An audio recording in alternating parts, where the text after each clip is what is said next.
Ya Nabi, salam alaika. Ya Rasul, salam alaika. Kita baca hadis bersama. Bismillahirrahmanirrahim.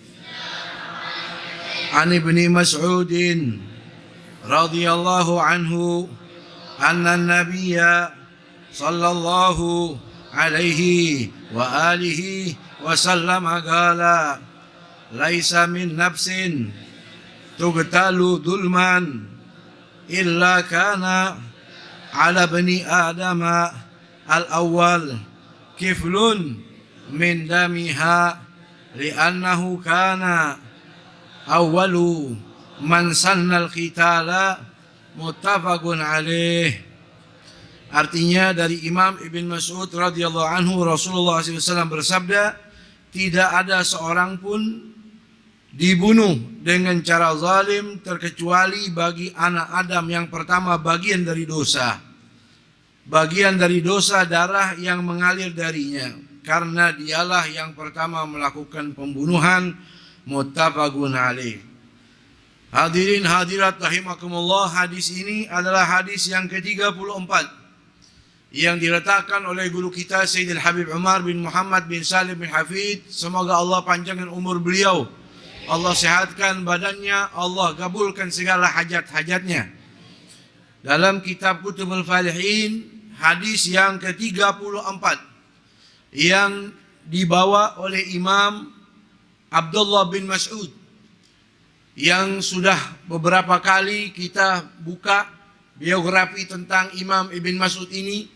Mudah-mudahan Allah meridhai beliau dan kita mendapatkan barokahnya, amin. Hadis berbicara tentang masalah pembunuhan. Sebagaimana yang tadi kita dengar, bagaimana Rasul bersabda, laisa min nafsin tuqtal, tidak dari jiwa manapun yang terbunuh zulman secara zalim, illa kana ala bni Adam al-awwal, melainkan orang yang menggagaskan pembunuhan pertama kali, kiflun, dia akan mendapatkan bagian dosa. Kiflun min damiha, bagian dosa daripada darah yang tertumpah ketika orang terbunuh. Li'annahu kana awwala man sannal qital, karena dialah orang pertama yang memberi gagasan soal pembunuhan. Hadis riwayat Imam Bukhari Muslim, muttafaqun alaih. Hadirin hadirat rahimakumullah, di dalam kehidupan manusia yang namanya pembunuhan itu adalah sesuatu perkara yang berat dan dahsyat. Betul? Baik pembunuhan itu dikatakan berat atau dahsyat di dunia, demikian berat dan dahsyat juga nanti di hari kiamat. Begitu. Itulah yang disebut namanya pembunuhan. Sehingga Allah mengagungkan perkara pembunuhan, dibesar-besarkan oleh Allah dalam Al-Quran, di mana Allah Subhanahu wa taala berfirman, min ajli dzalika katabna ala bani adama annahu man qatala nafsan bighairi nafsin aw fasadin fil ardi faka'annama qatalan nasa jami'a. Demikian kata Allah, telah kutetapkan atas anak Adam, Bani Israel, seluruh manusia, barang siapa yang membunuh tanpa hak atau membuat kerusakan di muka bumi ini, maka dia seakan-akan membunuh seluruh manusia yang hidup di alam semesta. Artinya bunuh satu orang dosanya seperti membunuh seluruh makhluk yang namanya manusia di muka bumi ini. Bunuh satu seakan-akan membunuh manusia yang banyak. Sehingga saudara hadirin hadirat rahimakumullah, ini semua disebabkan ada penggagas yang disebut dalam hadis ini orang yang pertama. Orang yang pertama tersebut adalah Qabil, anak daripada Nabi Adam alaihi wa ala nabiyina afdhalus shalah wa azkat taslim. Setiap ada pembunuhan, kaum muslimin dibunuh secara zalim, maka dosa yang membunuh tersebut sampai kepada orang yang pertama memberi gagasan pembunuhan. Masya Allah. Sehingga Rasul salawatu rabbi wa salamu alaihi pernah bersabda dalam hadisnya, "Man sanna sunnatan sayyi'atan fa alaihi wizruha wa wizru man amila biha ila yaumil qiyamah." Barang siapa yang memberi gagasan contoh yang buruk, maka baginya dosa dan dosa orang yang mengikutinya sampai hari kiamat. Siapa ya saudara yang dimaksud al-qatil wal maktul di sini? Siapa yang dimaksud orang yang membunuh dan yang terbunuh? Al-Imam Hafiz Ibnu Hajar pernah berkata yang dimaksud di sini al-qatil, pembunuhnya adalah Qabil. Yang terbunuh korbannya adalah Habil. Beberapa waktu yang lalu pernah kita bahas al-qatil wal maktul finnar. Pembunuh dan korbannya di neraka. Betul. Sahabat bingung, ya Rasulullah, kalau yang bunuh di neraka itu jelas, tapi korbannya kok bisa masuk neraka juga? Apa kata Nabi? Innahu kana harisan ala qatli sahibih. Korban yang terbunuh juga di neraka, karena dia ketika berperang, ketika ribut, ketika dia bertikai, dia bersemangat ingin membunuh lawannya, tapi terbunuh dia, maka tempatnya dua-duanya di neraka. Hadis ini tidak bisa disamakan dengan hadis itu. Kenapa? Karena Habil, saudara, korban yang dia sedikit pun tidak ada tujuan ingin membunuh Qabil. Betul. Apa dalam Al-Quran? La in basatta ilaika yadaka litaqtulani. Andai kata, wahai engkau Qabil, kakakku, kau ulurkan tanganmu ingin membunuhku, aku tidak akan membunuhmu. Inni akhafu rabbal alamin. Saya takut sama Allah. Jadi dia terbunuh betul-betul korban, sehingga tidak bisa disamakan dengan al-qatil wal maktul finnar. Apa sebabnya saudara hadirin hadirat rahimakumullah? Kok Qabil ini membunuh Habil? Sebabnya dikatakan adalah Nabi Allah Adam alaihissalam yuzawwiju dzakara kulli batnin min waladihi bil untha al batnal akhar. Karena Nabi Adam itu dapat perintah dari Allah menikahkan putranya dengan putrinya. Dan aturannya setiap menikahkan sang anak ini tidak boleh dengan saudara kembarnya, harus dengan adiknya. Karena Sayyidatna Hawa, istrinya Nabi Adam ini, setiap melahirkan anaknya dua, kembar, laki perempuan, laki perempuan. 20 kali melahirkan anaknya ada 40. 20 putra, 20 putri. Jadi Qabil ini ketika lahir dia anak pertama dengan saudara perempuan yang namanya Iklimah. Anaknya Nabi Adam yang paling cantik. Lalu setelah itu lahir Habil. Habil dengan saudara perempuannya. Jadi mestinya Habil menikah dengan Iklimah, Qabil menikah dengan saudara kembarnya Habil. Tapi Qabil tidak mau terima. Dia bilang, wahai ayah, saya punya saudara kembar ini yang perempuan paling cantik. Saya tidak mau nikah dengan saudara kembarnya Habil.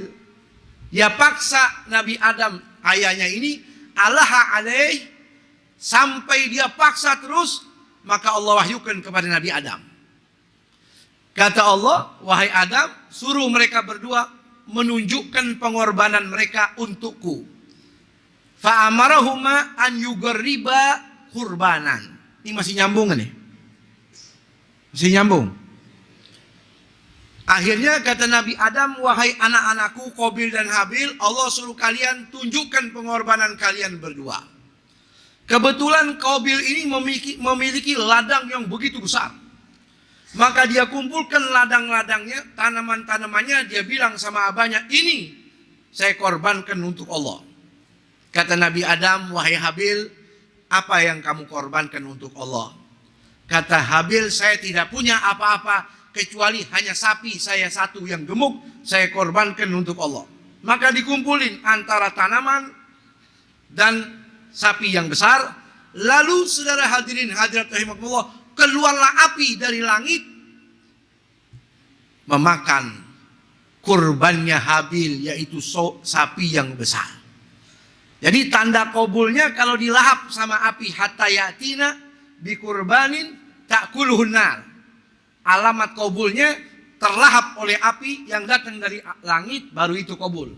Allah Ta'ala berfirman, idh qarraba qurbanan fatuqubbila min ahadihima walam yutaqabbal minal akhar innama yataqabbalallahu minal muttaqin. Kata Allah, ketika mana mereka menunjukkan pengorbanan satu dengan lainnya, tapi Allah hanya menerima satu pengorbanan, yaitu orang yang bertakwa. Ketika yang diterima oleh Allah pengorbanan Habil, maka Qabil marah. Dia berkata, la'aktulannak, sungguh wahai adikku, kamu akan saya bunuh. Akhirnya dibunuhlah yang namanya Habil, adik daripada Qabil.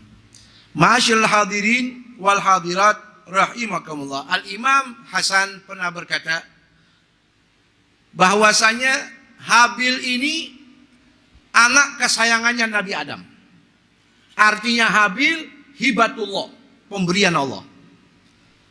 Ketika Habil dibunuh pada usia 20 tahun, yang membunuh Qabil usianya 25 tahun. Maka Nabi Adam merasa terpukul, sedih. Kenapa? Karena Habil anak yang baik. Setelah beberapa waktu kemudian, Sayyidatuna Hawa hamil lagi, melahirkan anak yang sangat soleh, namanya Syith. Syith ini yang menjadi khalifah Nabi Adam. Dari Syith ini, saudara hadirin hadirin rahimakumullah, melahirkan anak cucu yang menjadi para nabi, para rasul, turun-temurun sampai pada Nabi kita Muhammad SAW. Namanya Nabi Syith. Lalu saudara hadirin hadirat rahimakumullah, dikatakan oleh ulama, Al-Imam Tha'labi dalam ungkapan-ungkapannya, beliau mengatakan, ulama-ulama ahli tafsir mengatakan bahwa Sayyidatuna Hawa itu istrinya Nabi Adam, wanita yang paling cantik, melahirkan 20 kali. Setiap lahir kembar, lahir kembar. Dan sampai pada usia atau anak yang pertama Qabil, istrinya atau saudara kembarnya Ikrimah, anak yang terakhir namanya Abdul Mughith dengan saudara perempuannya. Lalu ketika mana terjadi pembunuhan, ini Qabil dikatakan oleh ulama, Imam Sadi pernah berkata, Qabil bingung pengen bunuh adiknya dengan cara apa. Maka kata Imam Ibnu Jurair, talabbasa iblis. Iblis datang ngajarin Qabil cara bunuh orang. Kata iblis, wahai Qabil, buru-buru ente bunuh adik ente. Kalau enggak dia bakal nikah sama Ikrimah. Caranya bagaimana? Begini, diambil batu, ditimpuk kepada burung, kena palanya, maka burung mati. Langsung Qabil ambil batu besar, dia datang kepada Habil dan berkata, saya akan bunuh kamu. Kata Habil, silakan, kalau anda mau bunuh saya tidak akan membunuh anda. Saya takut kepada Allah Subhanahu wa ta'ala. Maka dilemparlah itu batu mengenai kepala Habil dan gugurlah Habil, wafat, meninggal dunia, dibunuh oleh Qabil. Sehingga Allah Subhanahu wa ta'ala pun menjabarkan dalam Al-Quran kejadian hatinya Qabil setelah membunuh, bingung mau bagaimana ini nih. Mau dikubur, belum pernah dengar yang namanya ngubur orang. Ini bumi masih sepi, saudara. Tidak ada manusia. Tidak ada orang lain kecuali mereka. Tuh Nabi Adam, saudara, umurnya panjang. Sampai kata ulama, sampai itu Nabi Adam menyaksikan anak dari cucunya yang jumlahnya 40.000. Nggak ada orang lain. Semua keluarga Nabi Adam. Tapi ketika terjadinya Qabil dan Habil, nggak ada orang lain. Sehingga ketika dibunuh ini Habil oleh Qabil, dia bingung caranya bagaimana. Apa kata Allah? Ba'athallahu ghuraban liyuriyahu kaifa yuwari sawata akhi. Allah tunjukin burung gagak. Cara ngubur burung yang mati, ditutup dengan tanah.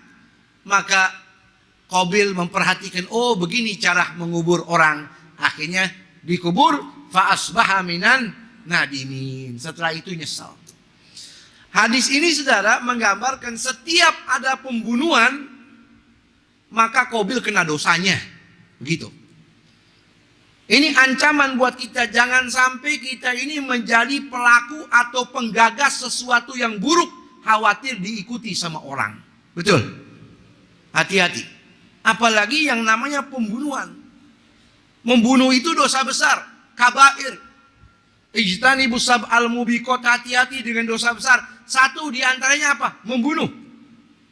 La yahillu damu mri muslimin illa bihda thalath. Tidak boleh bunuh orang sembarangan dalam Islam, apalagi bunuh muslim, kecuali 3 orang. Atsaibu zani, orang yang sudah nikah berzina, maka boleh dibunuh.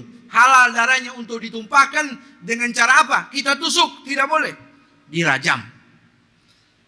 Wan nafsu bin nafsi, membunuh maka kena kisos, dibunuh juga boleh. Wa tariku lidinihil mufariku li jamaah, yaitu orang yang murtad, darahnya halal untuk ditumpahkan. Tapi selain itu tidak boleh. Kalau dengan sengaja membunuh orang, kalau sekarang kalimat sengaja tuh berencana, betul? Berencana tuh hukumnya di pengadilan beda. Ada berencana, ada tidak pakai rencana, begitu. Kalau bahasa Al-Quran, rencana itu muta'ammida. Wa man qatala mu'minan muta'ammida fajaza'uhu jahannama wa ghadiballahu alaihi wa la'anahu wa adda lahu adzaban alima. Siapa orang membunuh dengan berencana, dia rencanakan sampai terbunuh orang yang dia mau bunuh, dia orang mukmin, maka Allah murka kepadanya, diancam dia dengan siksa yang teramat pedih dari Allah nanti di hari kiamat. Tuh. Makanya jangan sampai saudara kita terpancing emosi, hawa nafsu, ngikutin bisikan iblis sampai bunuh orang. Masya Allah. Ini membunuh saudara luar biasa. Kata Nabi, qatlul mu'mini a'zamu indallah min zawalid dunya.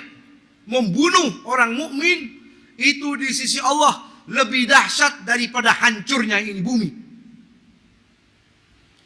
Anda bantu orang bunuh orang lain, Anda tidak bunuh, tapi Anda membantu.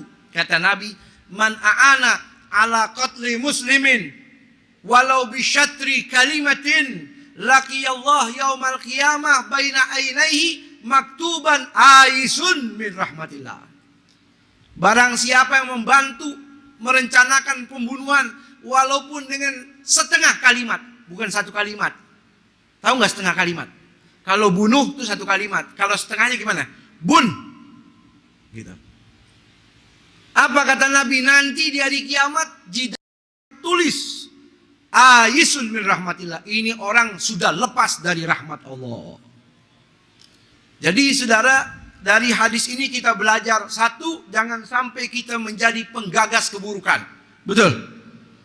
Yang kedua, jangan sampai mengikuti hawa nafsu sehingga membuat nyawa orang lain tumpah atau meninggal dunia karena kesalahan kita. Nauzubillahi min zalik. Mudah-mudahan yang sedikit ini ada guna manfaatnya. Hadanallahu wa iyyakum ajmain. Assalamualaikum warahmatullahi wabarakatuh.